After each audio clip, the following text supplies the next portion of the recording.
दिल्ली की सियासत में बड़ा तूफान आया है।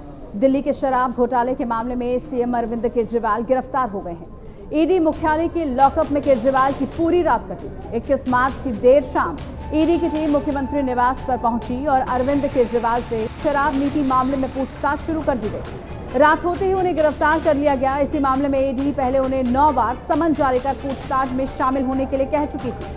केजरीवाल से पहले इसी घोटाले में आम आदमी पार्टी के 2 बड़े नेता मनीष सिसोदिया और संजय सिंह जेल में हैं। बीआरएस प्रमुख और तेलंगाना के पूर्व मुख्यमंत्री के चंद्रशेखर राव की बेटी के कविता को ईडी इसी सिलसिले में गिरफ्तार कर चुकी है। केजरीवाल चौथे बड़े नेता हैं जिनकी शराब घोटाले में गिरफ्तारी हुई है। केजरीवाल की गिरफ्तारी पर आम आदमी पार्टी बीजेपी पर बरस पड़ी है। दूसरी तरफ बीजेपी का ये कहना है कि अगर आपने भ्रष्टाचार किया है तो जांच एजेंसियां अपना काम जरूर करेंगी। अरविंद केजरीवाल वो आदमी है जो अपनी आईआरएस की नौकरी छोड़कर, इनकम टैक्स की नौकरी छोड़कर दिल्ली की सड़कों पर उतरा था इस देश के लोकतंत्र को बचाने के लिए, इस देश के संविधान को बचाने के लिए। और आज अगर आपने चुनाव से जस्ट पहले अरविंद केजरीवाल को गिरफ्तार किया है, उनको कैंपेन में जाने से रोकने के लिए गिरफ्तार किया है, तो मैं भारतीय जनता पार्टी को बता दूं कि आप एक अरविंद केजरीवाल को गिरफ्तार कर सकते हैं, लेकिन हजारों अरविंद केजरीवाल दिल्ली की सड़कों पे और देश की सड़कों पे उतरेंगे इस देश के लोकतंत्र को बचाने के लिए। ये जो हालात पैदा हुए हैं इसके जिम्मेदार माननीय मुख्यमंत्री अरविंद केजरीवाल जी स्वयं हैं। उन्होंने 8 समन्स का निरादर करा। कल कचहरी में भी जब उनके वकील से पूछा गया कि अगर आप 9वें समन का आदर करेंगे तो उनके वकील ने मना कर दिया। यहां तक कि कल ईडी ने पूरी की पूरी फाइल जजेस के समक्ष रखी। दिल्ली हाई कोर्ट ने सारे के सारे सबूत देखे, तथ्य देखे और उसके बाद अरविंद केजरीवाल जी को प्रोटेक्शन देने से इनकार कर दिया।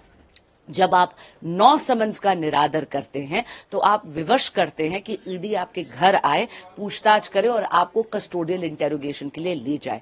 इस पूरी की पूरी सिचुएशन के जिम्मेदार केवल और केवल माननीय मुख्यमंत्री अरविंद केजरीवाल जी स्वयं हैं।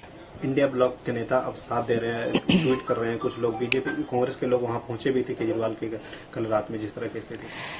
शायद कांग्रेस के नेता भूल रहे हैं कि अजय माकन जी जो उन्हीं के पार्टी के कद्दावर नेता हैं, उन्होंने ही प्रेस के समक्ष शराब घोटाले के तथ्य रखे थे। अजय माकन जी ने बताया था कि शराब घोटाले में 100 करोड़ रुपए के किकबैक्स अरविंद केजरीवाल जी, उनके मंत्रिमंडल और आम आदमी पार्टी के लीडर्स ने लिए हैं और वो सारा का सारा पैसा आम आदमी पार्टी की गतिविधियों के लिए ही इस्तेमाल हुआ है। और आज जो है वो एक दूसरी धुन में गा रहे हैं।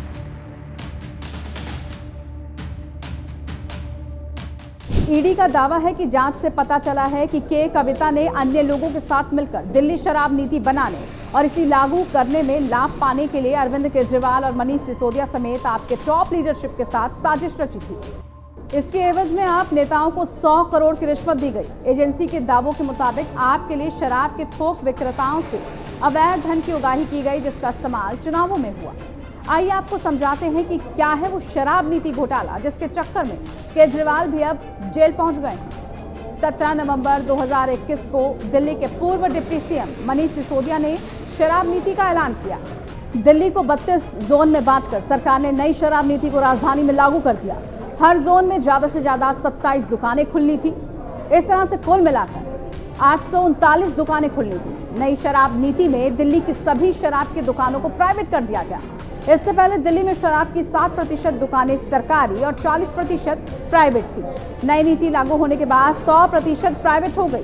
सरकार ने तर्क दिया था कि इससे 3,500 करोड़ रुपए का फायदा होगा। नई नीति में शराब पीने की न्यूनतम उम्र को भी घटाकर 21 साल करना, सरकारी शराब ठेकों को पूरी तरह से बंद करके सारे ठेके निजी हाथों में सौंपना और प्राइवेट वेंडर्स को लेकर स्टोर का लाइसेंस जारी करने समेत कई बदलाव किए गए थे।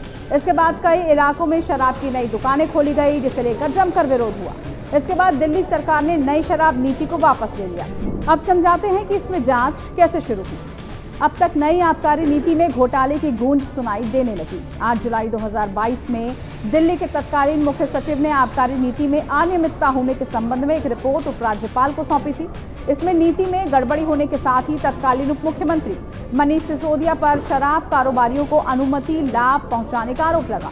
22 जुलाई को उपराज्यपाल ने इस रिपोर्ट के आधार पर नई आबकारी नीति के इम्प्लीमेंटेशन में नियमों के उल्लंघन और प्रक्रिया में कई खामियों का हवाला देकर सीबीआई जांच की सिफारिश की थी, जिस पर सीबीआई ने सिसोदिया समेत 15 के खिलाफ एफआईआर दर्ज की थी। इस आधार पर ईडी ने मनी लॉन्ड्रिंग का मामला दर्ज किया था। हालांकि मनीष सिसोदिया कहते रहे कि नई नीति के तहत शराब की बिक्री में सरकार की कोई भूमिका नहीं है।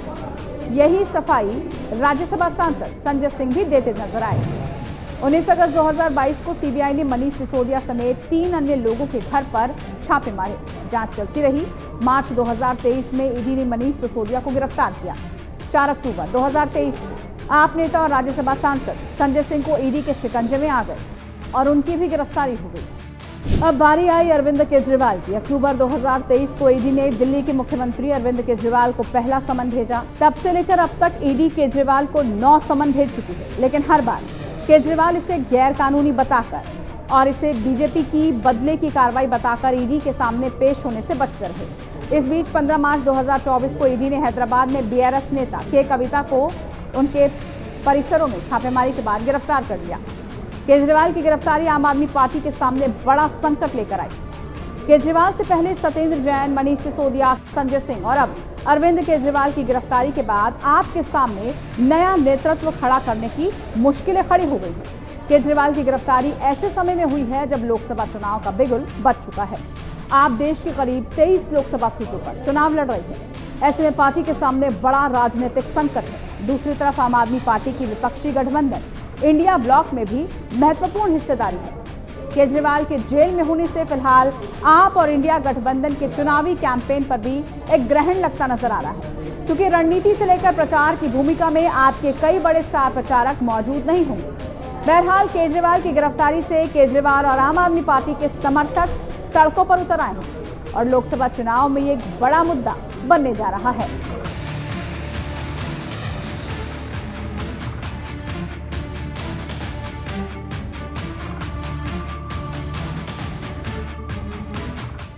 आपको ये वीडियो कैसी लगी जरूर बताइए। साथ ही इस तरह की तमाम वीडियोस के लिए आप देखते रहिए टाइम्स नाउ भारत डिजिटल। नमस्कार।